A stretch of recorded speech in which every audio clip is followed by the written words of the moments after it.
Il a 39 ans, les gars. Il a 39 ans, les gars. Il a 39 ans, les gars. Il a 39 ans. Il c'est encore le meilleur joueur au monde. Je pense que je vais devenir fou, les gars. Je vais devenir fou. Il a 39 ans.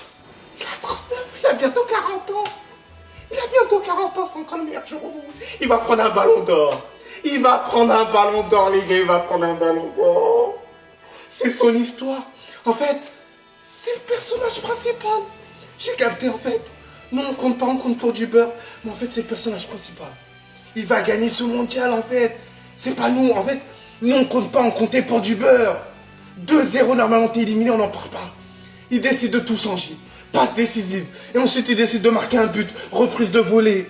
Wallah, sa vie, j'aimerais bien la voir. Wallah, t'as vu le talent qu'il a, j'aimerais trop la voir. Il a 39 ans, les gars, il a 39 ans, c'est pas possible, il a 39 ans. Il a bientôt 40 ans. Il a 40 ans. Il a 40 ans, les gars. Mais c'est pas possible. Mais c'est pas possible. Il va gagner la Coupe du Monde. Les gars, j'ai l'impression, ils vont jamais sortir. Oh, les gars, je vais devenir fou. Voilà, je vais devenir fou. Bravo. Parfois, il faut savoir s'incliner devant la grandeur et la légende. Je suis un pro CR7, mais je dois reconnaître que ce nain est un mythe. Après le 2-0, j'ai crié, j'ai festoyé, j'ai célébré. Mais j'ai oublié le plus important. Il ne faut jamais sous-estimer le cœur d'un champion. Et ces gens-là sont des racistes, certes, mais ce sont des champions, des vrais. Quelle résilience. Je suis impressionné. Et aujourd'hui, il n'y a pas eu de triche ou de corruption. Ils étaient menés 2-0, dos au mur. Et parce que Messi est hors du commun, ils sont revenus. Quel joueur. What a player. Les Égyptiens ont fait un grand match. Ils ont enterré les Argentins. Mais ils n'ont pas cloué le cercueil. Avec ces gens-là, c'est à la fin du bal qu'on paie les musiciens. J'en peux plus de Messi. Voilà, j'ai même pas envie de continuer les TikTok sur le foot. Il est trop fort. Il est trop fort. Le lutin de Rosario, c'est le joueur le plus détestable et le plus gros tricheur de l'histoire du football. Quand tu vois la réaction d'Infantino après le deuxième but de l'Égypte, tu commences à comprendre ce qui se passe dans les coulisses. Quand tu vois que le Texier va checker la VAR après un but de l'Égypte, mais bizarrement quand c'est l'Argentine, il commence à sortir des jaunes. Et surtout quand tu vois que ça lui a permis de s'en sortir face au Cap-Vert et maintenant l'Égypte, en parallèle de tous les problèmes racistes qu'on voit aujourd'hui en Argentine, à partir d'un moment, moi je vais pas me poser devant ma télé et commencer à le sucer parce qu'il est trop fort au football. Aujourd'hui, le vrai Messi, il était du côté de l'Égypte. Quel match incroyable il nous a sorti. Malheureusement, vous connaissez la suite. Quand la FIFA a vu que son petit lutin, il était en galère, ils ont décidé d'annuler le but. Encore un pays africain qui se fait éliminer dans les dernières secondes et en plus de ça, ils sont aidés par l'arbitrage. Mais au-delà de tout ça, je sais reconnaître quand le football il est beau et Messi à un moment donné s'est transformé en Messi 2011. Dans la vie de tous les jours, je suis pas très patient, mais Messi, je te demande une seule chose, qualifie-toi en finale. Pour le moment, il fait le malin alors que son équipe galère contre l'Égypte ou le Cap-Vert. Infantino ou pas Infantino, quand tu vas tomber face au kicks, il y aura pas de ralentir. Moi, je vais rien sucer du tout. Il peut même nous mettre en quadruplé en 5 minutes. Le GOAT, ça restera toujours CR7. De votre côté, encore une fois, n'hésitez pas à vous abonner. C'était votre gars Silas Monroe. Oui, l'Argentine a fait une très belle remontada, mais on ne peut pas passer à côté de ça. Ce qui est sûr, c'est que comme d'autres pays africains durant cette Coupe du Monde, l'Égypte peut forcément s'en vouloir. On n'avait pas besoin d'une confirmation supplémentaire, mais il est clair et net qu'il faut absolument réaliser une étude sur la gestion des équipes africaines en fin de match. Oui, l'Égypte ne devait pas se faire remonter ainsi, mais oui, ça aurait pu également se passer autrement. Le but de Zico qui a été refusé pour l'Égypte lors du 2-0, notamment à cause de cette faute en début d'action où le joueur égyptien contact directement avec le joueur argentin, eh bien sachez qu'avant le but du 3-2 de la part de l'Argentine, on a également assisté à ça sur Mohamed Salah, où pratiquement dans le même contexte, le joueur argentin va venir frapper le pied de Mohamed Salah, ce qui va automatiquement déstabiliser le joueur, le faire par la même occasion tomber en pleine surface, et l'Argentine en fera suivre le but de la victoire au lieu d'un éventuel 3-2 en 4 pénalty pour l'Égypte. Moi je suis très honnête, sur le but égyptien, il y avait bien évidemment faute, le but devait être annulé. Mais si on est juste, alors ça aussi les gars. Bien que je me répète comme en début de vidéo, que l'Égypte peut s'en vouloir parce que dans tous les cas, même sans ça, l'Égypte ne doit pas se faire remonter ainsi. C'est une véritable faute professionnelle de mener 2-0 aussi proche de la fin de match et se faire remonter 3-2. Appelez ça comme vous voulez, manque d'expérience, manque de... je sais pas, mais c'est vraiment désolant. Et en vrai, arrêtons de faire semblant. Donner la Coupe du Monde à l'Argentine et Lionel Messi. Enfin, si on peut appeler ça la Coupe du Monde. Parce qu'en fait, c'est un peu la Coupe d'Afrique des Nations. Tu joues face à l'Algérie. Après, tu joues contre le Cap-Vert.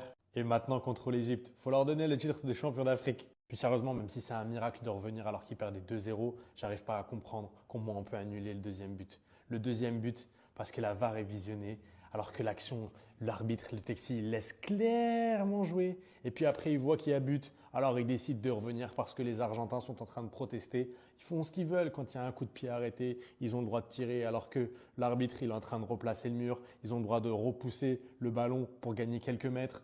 En fait, ils ont le droit à tout. Ils ont le droit à tous les passes droits. Et ça commence à être troublant, ça commence à être vu. Déjà à la Coupe du Monde 2022, il y a eu je ne sais combien de pénaltys qui ont été donnés. Je crois 5 ou 6. Ensuite, maintenant, là, tu vois que les décisions arbitrales, on s'en cache plus. Le parcours, il est facile, même s'ils ont fini à la première place comme ils le devaient. En fait, ça devient flagrant. Ça devient flagrant, ça devient même plus agréable de regarder cette Coupe du Monde. Après, les joueurs, c'est vrai qu'ils ont fait le taf, mais sur l'arbitrage, il y a vraiment trop de choses à dire et franchement, moi, ça me dégoûte.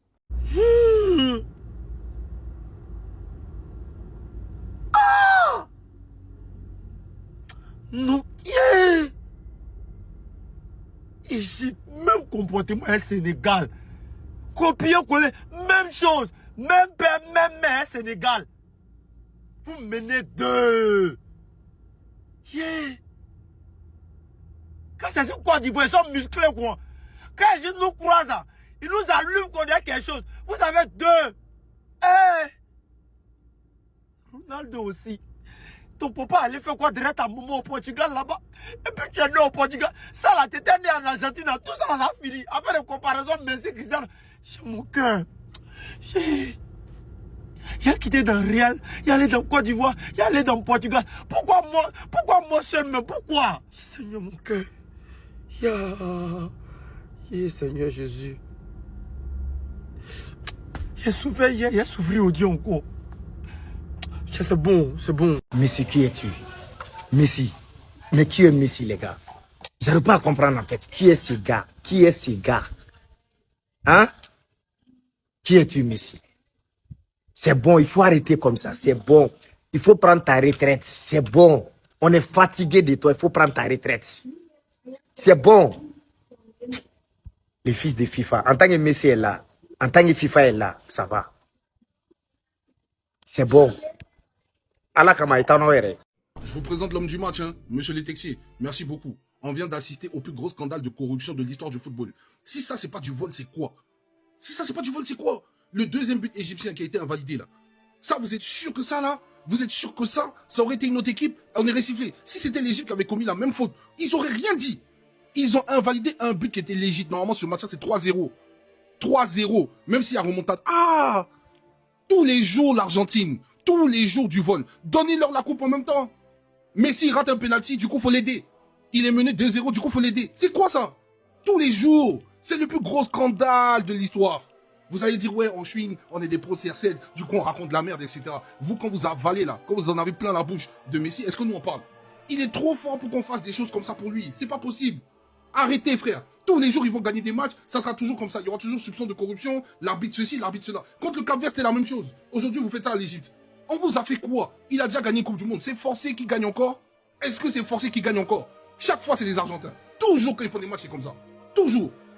Et vous vous rendez compte, cette pauvre équipe d'Égypte là, qui a donné tout ce qu'il pouvait, vous venez mettre des trucs comme ça encore. Putain, tous les jours, l'Argentine c'est ça. Tous les jours. Vous êtes pas fatigué? C'est aux yeux de tout le monde comme ça. Vous allez dire qu'on exagère. Putain. Quand c'est l'Égypte, on ne revient pas à la faute. Regardez la faute d'Alistair Sultuk, le joueur égyptien, avant le but. Quand c'est Égypte, on ne revient pas à la faute. Bande de voleurs, ça a toujours été comme ça. Vous me voyez chez même mes derniers tracés. Vous avez croisé une très très grande nation de foot. Depuis le mondial a commencé, vous avez croisé qui? On avait croisé aussi votre chemin ou bien. On avait Espagne si votre chemin ou bien. On avait France ou bien. Peut-être même dans cette demi-finale ou en finale là-bas, peut-être. Hein. Mais malgré ça, vous ne laissez pas vos marmailles là, vous allez mourir ça. Bande de voleurs. La meilleure équipe qui vole dans l'histoire du foot, c'est l'Argentine. Coupe du monde 2022, on a vu ça, vous nous avez servi ça. On n'accepte rien ici, vous êtes des voleurs purs. Voilà, c'est lui qui coordonne, ça va toujours. Marmaillot, quand c'est pour vous, on ne regarde même pas va. Il n'y a pas faute là là-bas. Attendez quoi? L'Argentine serait avantagée par l'arbitrage en Coupe du Monde? Mais c'est la première fois que j'entends ça de ma vie. C'est pas possible. Donc Zico, joueur égyptien qui nous dit quoi? Félicitations à l'Argentine pour la Coupe du Monde, tournoi truqué. Des mots forts. Donc pour lui, c'est bon, c'est réglé. L'Argentine aura la Coupe du Monde. Est-ce qu'il va être sanctionné ou pas? On verra bien. Il dit quoi ensuite? L'arbitre était injuste. Injuste. Il l'a dit 3 fois quand même. 3 fois. Arbitre français, évidemment, on le connaît très très bien en Ligue 1. Bref. Et après, il dit quoi? Il dit, il a constamment essayé de nous arrêter et voulait nous faire taire sur le terrain. Waouh, des mots forts. Encore un joueur qui dit que bizarre. Argentine, arbitre, VAR, bizarre. Moi, je vais être honnête, hein. Je déteste l'Argentine depuis des années. Ça fait des années que je l'aime pas, surtout cette équipe-là. En 2022, j'ai crié au scandale. Pour moi, je le dis, en 2022, elle était arrangée pour Messi. En revanche, là, je suis un petit peu moins... comment je pourrais dire? Je parle moins de ça, en fait. Voilà. Parce que je parle moins de ça parce que je me dis, c'est bon. Voilà. On l'avait fait il y a 4 ans. Ils ont pas voulu comprendre. On va pas le refaire. Pour être honnête, sur ce match-là, j'ai pas trouvé de dinguerie. Voilà, franchement... Le but refusé, pour moi, il est cohérent. À la fin, la faute sur ça, là, personnellement, moi, je n'aurais pas faute. Après, voilà. Mais voilà, l'arbitrage et l'Argentine, une grande histoire d'amour, finalement. En fait, à chaque fois que je vois des scénarios comme ça dans le foot, je ne peux pas m'empêcher de me demander si le football, au final, n'est pas scripté. L'Égypte, à la base, ils menaient 2-0. Et ils finissent par perdre le match 3-2. Non, mais dites-nous la vérité. Et si vous scriptez les matchs, dites-nous, hein. Si vous connaissez le vainqueur de cette Coupe du Monde, dites-nous. Le vainqueur de la Coupe du Monde 2030, dites-nous également. Parce que là, c'est presque spirituel, hein. Par contre, les équipes africaines, sur les fins de match, je ne comprends toujours pas. La quasi-totalité des équipes africaines qui sont sorties sur cette Coupe du Monde, c'est vers la fin des matchs. Comment on peut expliquer ça? Moi, je ne sais pas. Mais sinon, il y a personne pour nous aider à sortir Léo de cette Coupe du Monde. Non, mais c'est bien, il est fort, je le sais. Mais faut le faire sortir. Ou vous préférez attendre que l'équipe de France vienne s'en charger personnellement. Parce que là, c'est bon, on a compris, Léo. S'il te plaît, on sait que tu es fort. Maintenant, faut laisser les gens respirer un peu. 1-2 matchs, on se dit peut-être qu'il est fatigué, peut-être qu'il est vieux. Lui, il vient, il met les organes. Je ne sais pas ce que tu cherches à nous prouver, mais t'inquiète pas, on a compris, on a tous compris. Barcelonais, Madrilène, Argentin, on a tous compris. Tu es fort et tu es encore fort par-dessus. Maintenant, s'il vous plaît, est-ce qu'il y a quelqu'un pour nous le sortir, s'il vous plaît? Moi, j'ai vu Égypte 2-0, je me suis dit, c'est peut-être l'occasion, Léo va aller se reposer. Il va raccompagner Cristiano Ronaldo dans l'avion. En fait, non. Non, ils veulent pas lâcher. Bref. Les gars, vous savez, Dieu porte pas lunettes. Satan n'est pas skinny. Regardez vous-même l'action. Ça là, n'a pas faute, quoi. En fait, ça, c'est un braquage sans cagoule. Ça, c'est un cambriolage à main armée. Wallah bilay. Il n'est jamais assisté à une forte corruption comme ça. En fait, moi, je vous comprends. Parce que c'est le système. Voilà.